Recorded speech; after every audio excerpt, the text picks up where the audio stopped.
Assalamualaikum warahmatullahi wabarakatuh. Perkenalkan, saya Tania Fenanda dengan NIM 211241217. Saya mahasiswa Universitas Dian Nusantara dengan jurusan Ilmu Komunikasi. Dalam video ini, saya akan membahas materi mengenai perubahan teknologi dan dampaknya terhadap industri media, yang merupakan bagian dari pembahasan dan tugas besar dalam mata kuliah Komunikasi Massa, dan Bapak Muhammad Rosid sebagai dosen pengampu.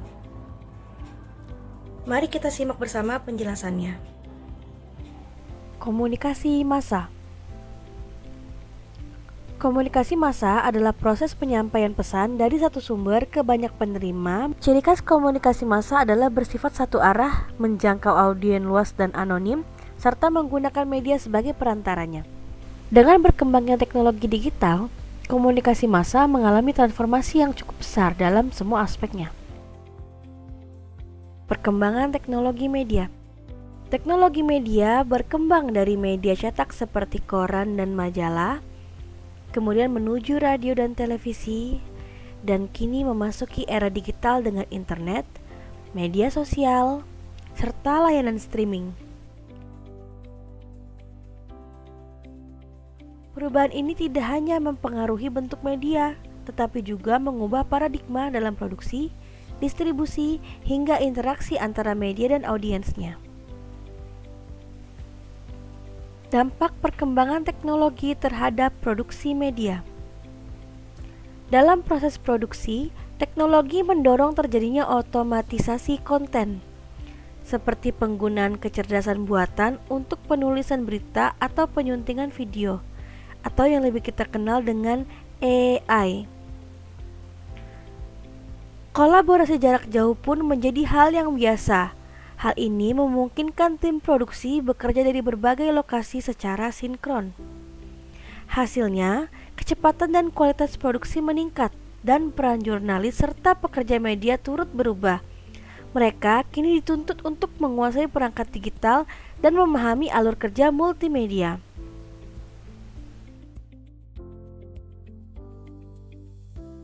Dampak perkembangan teknologi pada distribusi media. Teknologi menggeser model distribusi tradisional yang dulunya bergantung pada cetak dan siaran terjadwal ke arah distribusi digital berbasis internet. Saat ini, media sosial juga telah menjadi saluran distribusi informasi tersebut, memungkinkan informasi menyebar dengan cepat dan luas. Selain itu, hadirnya layanan streaming dan konten on demand memberikan keleluasaan bagi audiens untuk mengakses informasi kapanpun tanpa tergantung pada jadwal siaran. Dampak perkembangan teknologi terhadap konsumsi media.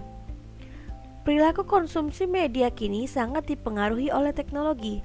Audiens tidak hanya menjadi penerima, tetapi juga produsen konten atau dikenal dengan istilah prosumer, produsen konsumer, berkat kemudahan membuat dan menyebarkan konten di platform digital. Di sisi lain, algoritma personalisasi menciptakan pola konsumsi yang berbasis minat.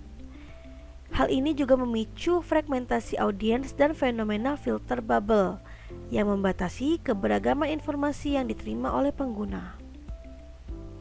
Dampak perkembangan teknologi terhadap ekonomi media. Secara ekonomi, industri media mengalami pergeseran yang cukup besar. Pendapatan yang biasa dari iklan cetak menurun drastis, sementara iklan digital, sistem langganan atau paywall, dan donasi publik menjadi model baru. Isu politik dan etika. Di tengah kemajuan ini, muncul pula isu-isu penting. Secara politik, media dapat menjadi alat propaganda atau mengalami tekanan dari kekuasaan. Secara etika, penyebaran hoaks, disinformasi, serta pelanggaran privasi menjadi tantangan yang besar. Literasi media sangat diperlukan agar masyarakat mampu membedakan mana informasi yang benar dan mana informasi yang menyesatkan. Kesimpulan. Jelas bahwa teknologi bukan hanya mempengaruhi industri media secara teknis, tetapi juga secara struktural, produksi yang menjadi lebih efisien, distribusi lebih luas, konsumsi lebih personal, namun tantangannya pun semakin kompleks. Oleh karena itu, peran media di era digital membutuhkan keseimbangan antara inovasi teknologi dan tanggung jawab sosial. Sebagai audiens, kita juga memiliki peran penting, yaitu menjaga literasi digital, bersikap kritis terhadap informasi, dan menggunakan media secara bijak demi terciptanya ekosistem komunikasi massa yang sehat dan berkelanjutan. Sekian video yang dapat saya sampaikan mengenai perubahan teknologi dan dampaknya terhadap industri media. Semoga penjelasan ini dapat menambah pemahaman kita semua mengenai dinamika komunikasi massa di era digital. Terima kasih atas perhatiannya dan sampai jumpa pada kesempatan berikutnya. Wassalamualaikum warahmatullahi wabarakatuh.